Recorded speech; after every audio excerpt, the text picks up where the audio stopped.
Jazz. What'd you say? So, I reached out to Joe Biden. Okay. No response.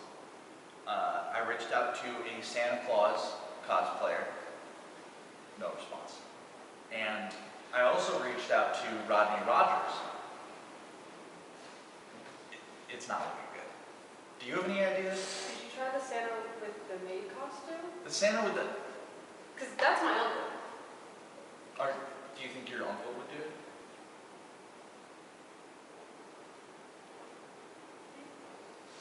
Maybe not. But like, do you think he would be able to come here right now today? I think he's at a birthday party right now. If you've got nothing, I mean, I'm all out of ideas. Like, I don't even know who's left to interview.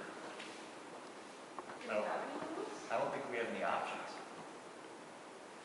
Do we have any options? Like, do you know anyone who would want to There aren't any other people. be on the couch?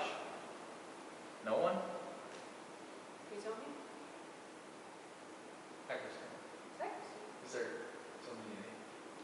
You know, I heard that you were like looking for somebody to interview, and I was like, oh my god, that's crazy. Like that I'm here and I'm like wearing a dress and everything. Yeah, like I did my makeup for this. So isn't that just the most ridiculous thing, Noah? Isn't that just ridiculous? But you know what? Fine.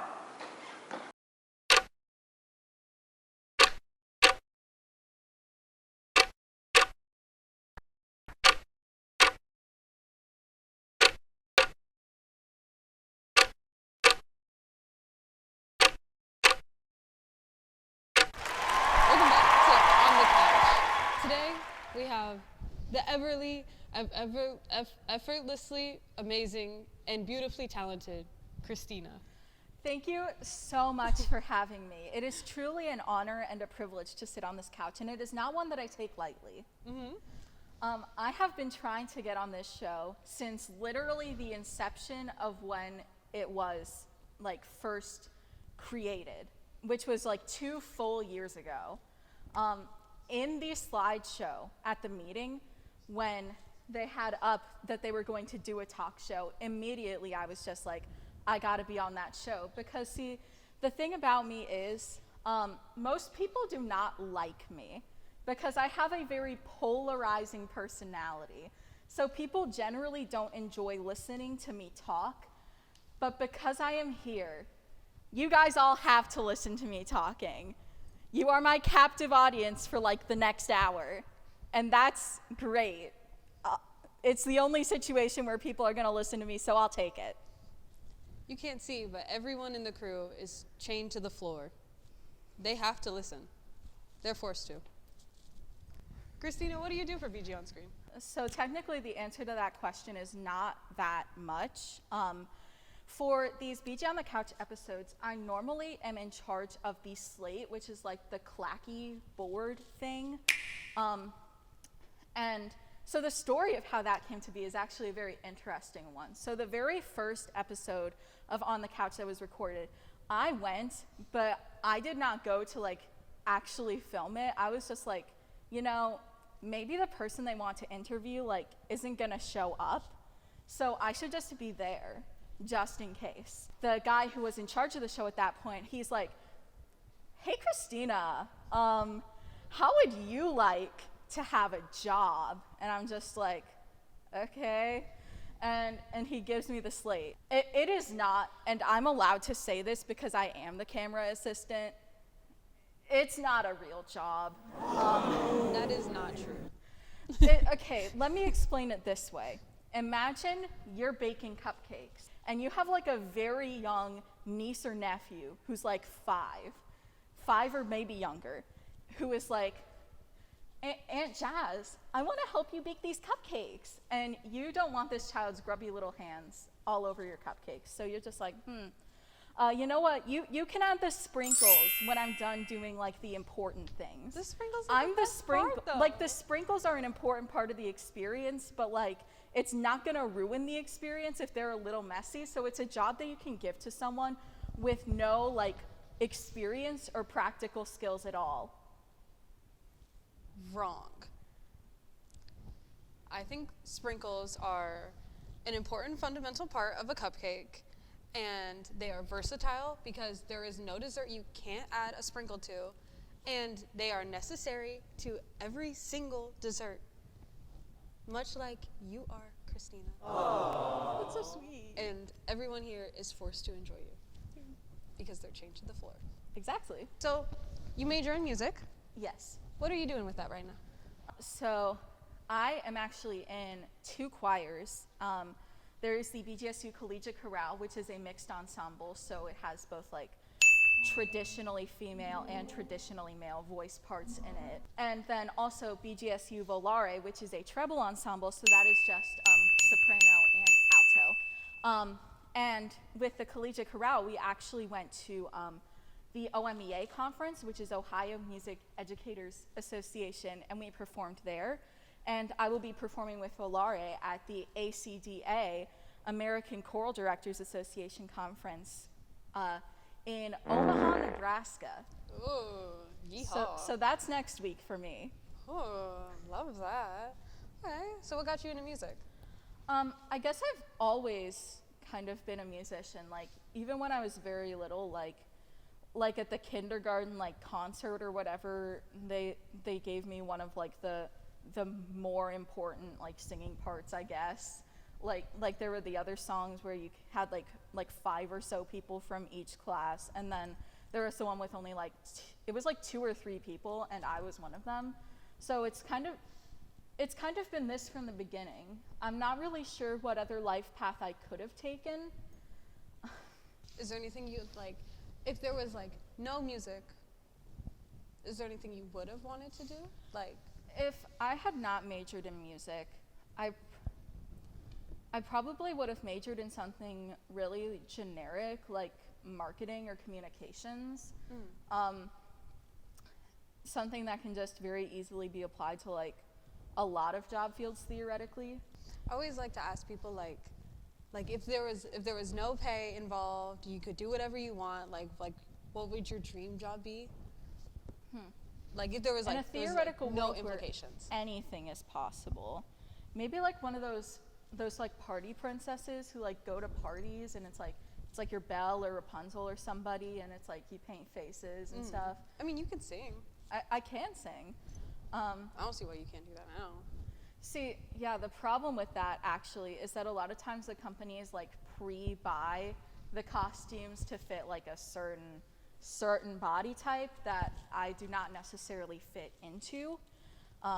So yeah, that's just the reality of the situation, I guess. Well, my uncle wears a maid costume and goes to birthday parties. So not really sure why he was higher on the to be interviewed list than like I get that he's family or whatever, but like my aunts, uncles, and cousins would not do that for me. They would not do anything for me. They do not care about me as a person, and I can say that because I know they won't watch this. It's okay. We can change them to the floor and force them to watch as well. If you See, need this is why you're the host. You are so smart. Indefinitely. It's what we do here.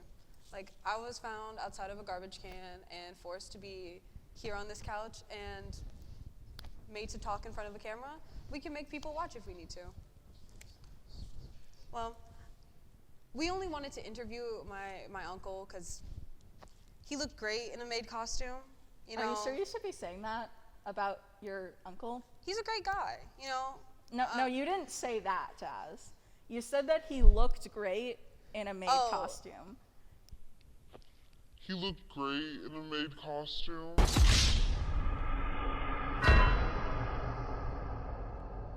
Is that maybe not the type of thing we should be saying about our biological uncles? He's not biological. But that doesn't make it better. I'm going to have to cut all of this.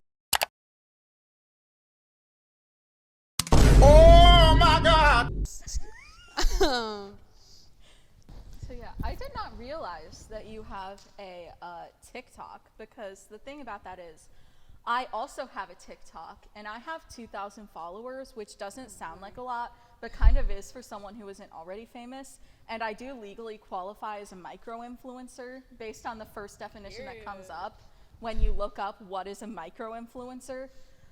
So I just want to know, what is like the name of your account so that when I inevitably post a bunch of clips from this on my TikTok, I can properly tag and credit you? So I only have like 20 followers on my TikTok. Well, and maybe I'll change that. It's it's ass in the middle. Is that AS or ASS? ASS. The profile picture is a picture of me crying in my car. I didn't know we were going to talk about my TikTok. I thought this was about you, because how are you a micro-influencer? The most popular TikTok that I ever posted, I think it is like just shy of like 100,000 views.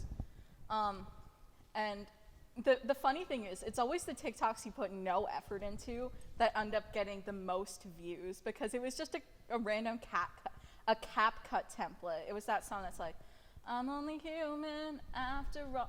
And the caption I put was something like high school theater directors when they break all the laws of OSHA and also the Geneva Conventions. Did you know that civilians can't actually break the Geneva Conventions? Because boy, I know that now.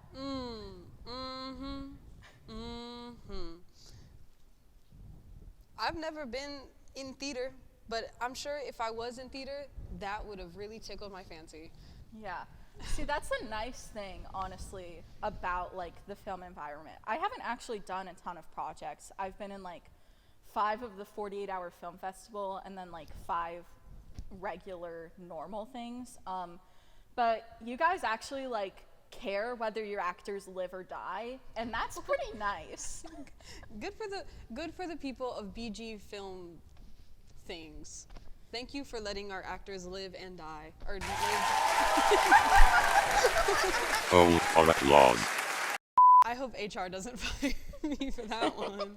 HR's not here right HR's now. not here. HR is anyway. Christina, how's your semester been? This semester has actually been going surprisingly well for me. So it started out, of course, with Brigadoon, everyone's favorite musical. So the thing about Brigadoon is, we were supposed to do it last semester in like November, but then they like accidentally didn't get the rights to do the show, and so it was like illegal. So they had to postpone it. They had to like create a deal that they were gonna do it in January. I'm pretty sure there were no other like better options. I think it was that, or an even later date, or it's canceled. Ooh, love that. My semester began with 2 weeks of grueling 3-hour daily Brigadoon rehearsals. And then we actually did the show, and it was surprisingly, it somehow circled back around to being fun when I was actually doing it. Maybe because I knew I would be done with it at that point. Sometimes that's all you need. Yeah. It's definitely not like the hardest role I've ever played, but it is definitely one of the most grueling show processes I have ever been a part of, because it was 5 consecutive months. And all that for a show as unserious as Brigadoon. Like every time I was on that stage, I felt like I was wearing a propeller hat and holding a comically large lollipop, because that is the kind of show Brigadoon is. Is it like in the same level of like unseriousness as like Xanadu? Where it's like roller skating Greeks? Yeah, it's not super similar to that show like stylistically, but as far as unseriousness goes, for sure. I could see them doing like a roller skate production of Brigadoon someday. That would be unironically very fun to watch. Maybe. I never saw Brigadoon, but I did see my high school's production of Xanadu, and I was both underwhelmed and overwhelmed at the same time, because no one explained to me what it was beforehand. And my high school mostly just did they did like Antigone and Once on This Island, and very like base level plays where it's like, we've seen this before, we'll see it again, and it's like, this is the play that everyone does, and like sometimes they did like Mean Girls or something where like people would get excited, and then they were like, all right, now we're doing Xanadu, and it's like, I've never heard of this, but they were like, Jas, come out and see it, and then I saw it, and I was like, wow, what an acid trip. What an absolute thing to just do. Man. So, like, we're running out of time, just a little bit, not a ton of it, but I heard that you have like a little special surprise. I do. So, as a very special thank you for the fact that you are taking the time out of your day to interview me, I wanted to give you this. Ooh. It is a flyer for my senior recital, which is on March 30th at 2 p.m. at BGSU in Bryan Recital Hall. Write that down. Write it down. Yeah.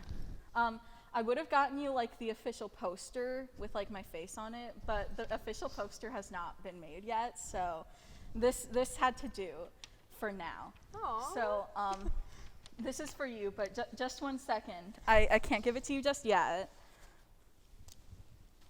Okay. Please don't crap out on me now. Perfect. Yay. Jas Gallegos, you are a star. Never stop dreaming. This is so cute. Oh my God. Smiley face.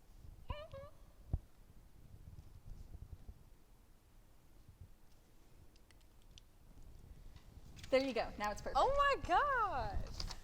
Can we get a shot of that? Y'all, when she's big and famous, just let her know I was right here. Write this down. Everyone come to this show on March 30th. Be there. If you're not there, you're a hater, and I will chain you to the ceiling. Be there.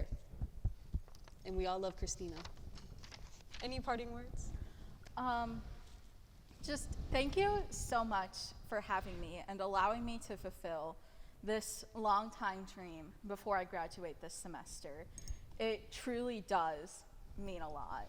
And I cannot wait to force my entire immediate family to watch this. I'll force my family to watch only the direct immediate, as in only me, and I hope none of my family watches a very specific part of this this episode, because I don't want them to see that part. But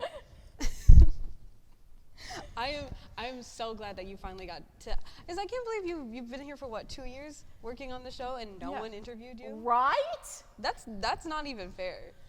Yeah. And you've been thank here you. clacking, tapping your little away. You're sitting here. Exactly. Who all have they interviewed? I don't know. People who are not as cool as me. They couldn't even get Joe Biden. They couldn't even get Rodney Joe Rogers. Biden. They couldn't get my uncle. Who have they been interviewing? I just got here. See? Like, in the time that I've been here, I got Spider-Man, I got Thomas the Tank Engine, I got the Jar. And you got me. And then I got Christina, so like, I'm already doing better than the last 2 years that I've been here, so I'm just saying, it's only up from here. And then you're graduating. That's so sad. Everybody, tell Christina, if you see her in the lands, tell Christina that you love her, and then sing a high C note right at her, as loud as you can. And when she graduates, when she walks across that stage, as you clap, sing a high C, as loud as you physically can. Don't do that. I've gotten word that don't do that. Maybe. Unless you want to. How do you feel about that? I don't know. I am privately a bit of a hater when it comes to other people's bad singing. No one do that. Christina actually hates when you guys can't sing, because you guys can't sing. Well, I mean, I don't want to say that. Maybe you've been holding out on us. I don't know. Well, they held out on you for 2 years. Well, I never asked them if they could sing. Well, they held on you for interviewing. You are so right. You are so right. This is you getting your lick back. Exactly. Exactly. And how does that feel? It feels very good. Yeah. I feel like there's this cultural idea that, like, you know, the best revenge is like stepping back and living well and doing your best. But sometimes the best revenge is actually just revenge.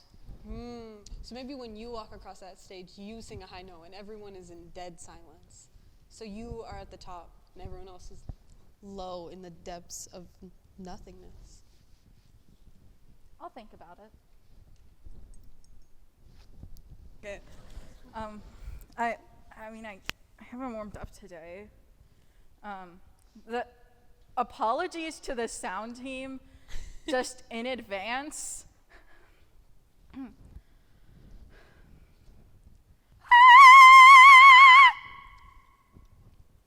Oh my, wow.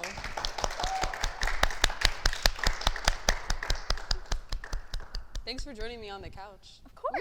I really enjoyed having you here. You're such a delight. Can't believe they didn't let you do this for 2 years. Right. It's because they're haters. Exactly. Yeah. So glad we chained them to the floor. Thanks for being here. Of course.